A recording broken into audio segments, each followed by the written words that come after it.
ಯೋऽन्तಃ ಪ್ರವಿಶ್ಯ ಮಮ ವಾಚಮಿಮಾಂ ಪ್ರಸುಪ್ತಾಂ ಸಂಜೀವಯತ್ಯ ಕಿಲ ಶಕ್ತಿಧರಸ್ವಧಾಮ್ನಾ ಅನ್ಯಾಂಶಾಸ್ತ್ರಚರಣಶ್ರವಣತ್ವಗಾದೀನ್ ಪ್ರಾಣಾನ್ನಮೋ ಭಗವತೆ ಪುರುಷಾಯ ತುಭ್ಯಂ.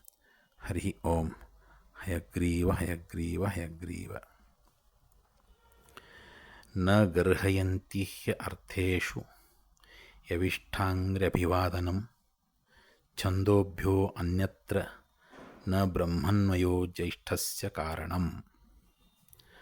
ಅಂದರೆ ಅವಶ್ಯಕತೆ ಒದಗಿದಾಗ ವಯಸ್ಸಿನಲ್ಲಿ ಚಿಕ್ಕವರಾದವರಿಗೆ ನಮಸ್ಕರಿಸುವುದು ನಿಂದ್ಯವಾಗುವುದಿಲ್ಲ.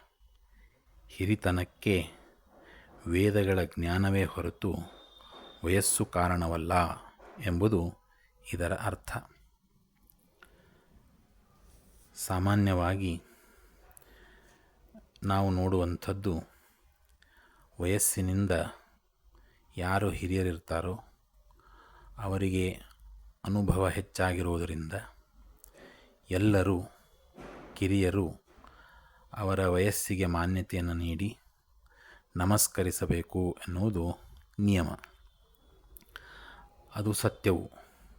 ಆದರೆ ಕೆಲವು ಸಂದರ್ಭಗಳಲ್ಲಿ ಅಂತಹ ವಯಸ್ಸಿನಿಂದ ಹಿರಿಯರಾದವರ ಸಮ್ಮುಖದಲ್ಲಿ ವಯಸ್ಸಿನಿಂದ ಕಿರಿಯನಾದಂಥ ವ್ಯಕ್ತಿ ವೇದಾಧ್ಯಯನ ಮಾಡಿಕೊಂಡಂತಹ ವ್ಯಕ್ತಿಯಾಗಿದ್ದು ನಿರಂತರ ಸ್ವಾಧ್ಯಾಯ ಮುಂತಾದಂಥದರಲ್ಲಿ ತೊಡಗಿಸಿಕೊಂಡಂತಹ ವ್ಯಕ್ತಿಯಾಗಿದ್ದರೆ ಆತನಿಗೆ ಈ ಹಿರಿಯ ವ್ಯಕ್ತಿ, ವಯಸ್ಸಿನಿಂದ ಹಿರಿಯ ವ್ಯಕ್ತಿ ನಮಸ್ಕರಿಸಬೇಕು ಎನ್ನುವುದು ಶಾಸ್ತ್ರದ ಅಭಿಪ್ರಾಯ. ಯಾಕೆಂತ ಹೇಳಿದರೆ, ಜ್ಞಾನಕ್ಕೆ ಹೆಚ್ಚಿನ ಪ್ರಾಶಸ್ತ್ಯತೆ. ಜ್ಞಾನ ಇಲ್ಲದೆ ಮೋಕ್ಷ ಇಲ್ಲ ಎಂಬುದಾಗಿ ದಾಸರು ಹೇಳಿದ್ದಾರೆ. ಹಾಗಾಗಿ ಶಾಸ್ತ್ರವು ಕೂಡ ಜ್ಞಾನವೇ ಮುಖ್ಯ ಎಂಬುದಾಗಿ ಹೇಳುತ್ತದೆ. ನಹಿ ಜ್ಞಾನೇನ ಸದೃಶಂ ಪವಿತ್ರಮಿಹ ವಿದ್ಯತೆ ಅಂತ. ಹಾಗಾಗಿ ಜ್ಞಾನ ಇದ್ದರೆ ಮಾತ್ರ ಆ ಜ್ಞಾನದಿಂದ ಭಗವಂತನಲ್ಲಿ ಭಕ್ತಿ, ಆ ಭಕ್ತಿಯನ್ನು ನೋಡಿ ಭಗವಂತ ಪ್ರೀತನಾಗಿ ಮೋಕ್ಷವನ್ನು ಅನುಗ್ರಹಿಸ್ತಾನೆ. ಹಾಗಾಗಿ ಭಗವದ್ವಿಷಯಕ ಜ್ಞಾನ ಅತ್ಯಂತ ಅವಶ್ಯಕ. ಅದು ವೇದಾಧ್ಯಯನ ಮುಂತಾದರಿಂದ ಬರ್ತದೆ.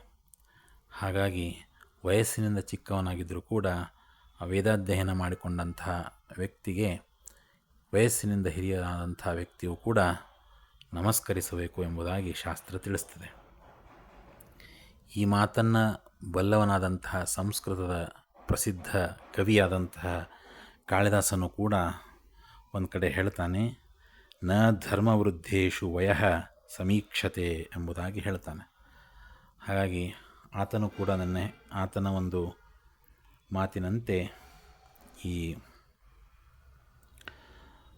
ಕುಮಾರ ಸಂಭವಂ ಅನ್ನುವಂತಹ ಒಂದು ಮಹಾಕಾವ್ಯದಲ್ಲಿ ಆತ ಹೇಳ್ತಾನೆ, ಧಾರ್ಮಿಕ ಆಚರಣೆಯಿಂದ ಹಿರಿಯರಾದವರ ವಯಸ್ಸು ಲೆಕ್ಕಕ್ಕೆ ಹಿರಿಯರಾದವರ ವಯಸ್ಸು ಲೆಕ್ಕಕ್ಕೆ ಬರುವುದಿಲ್ಲ ಎಂಬುದಾಗಿ ಅಲ್ಲಿ ತಿಳಿಸ್ತಾನೆ. ಹಾಗಾಗಿ ಧಾರ್ಮಿಕ ಆಚರಣೆಗಳು ಮತ್ತು ವೇದಾಧ್ಯಯನ ಇದನ್ನು ನಿರಂತರವಾಗಿ ಯಾರು ಮಾಡ್ತಾ ಇರ್ತಾರೋ ವಯಸ್ಸಿನಿಂದ ಚಿಕ್ಕವರಾಗಿದ್ದರೂ ಕೂಡ ಅವರು ನಮಸ್ಕಾರಕ್ಕೆ ಅರ್ಹರು. ಹಾಗೆ ಅವರನ್ನು ಹಿರಿಯರಾದವರು ಕೂಡ, ವಯಸ್ಸಿನಿಂದ ಹಿರಿಯರಾದವರು ಕೂಡ ನಮಸ್ಕರಿಸಬೇಕು ಅನ್ನೋದು ಶಾಸ್ತ್ರದ ಅಭಿಪ್ರಾಯವಾಗಿದೆ. ಅಂತಹ ಜ್ಞಾನಿಗಳಿಗೆ ನಮಸ್ಕರಿಸಿ, ಭಗವದ್ಭಕ್ತರು ಆದ್ದರಿಂದ ಅದನ್ನು ಕೂಡ ಅತ್ಯಂತ ಮುಖ್ಯ. ಭಗವದ್ಭಕ್ತರಿಗೆ ಆ ರೀತಿ ನಮಸ್ಕರಿಸಿದರೆ ಭಗವಂತ ಪ್ರೀತನಾಗ್ತಾನೆ. ಹಾಗಾಗಿ ಅಂತಹ ಜ್ಞಾನಿಗಳು ಸಿಕ್ಕಾಗ ವಯಸ್ಸನ್ನು ಗಣನೆಗೆ ತೆಗೆದುಕೊಳ್ಳದೆ ಅವರು ನಮಸ್ಕರಿಸಿ ಭಗವಂತನ ಪ್ರೀತಿಗೆ ಪಾತ್ರರಾಗಬೇಕು ಅಂತ ಹೇಳ್ತಾ ಭಾರತೀಯ ರಮಣಕ್ಕೆ ಪ್ರಾಣಾಂತರ್ಗತ ಶ್ರೀಕೃಷ್ಣ ಅರ್ಪಣಮಸ್ತು. ನಮಸ್ಕಾರ.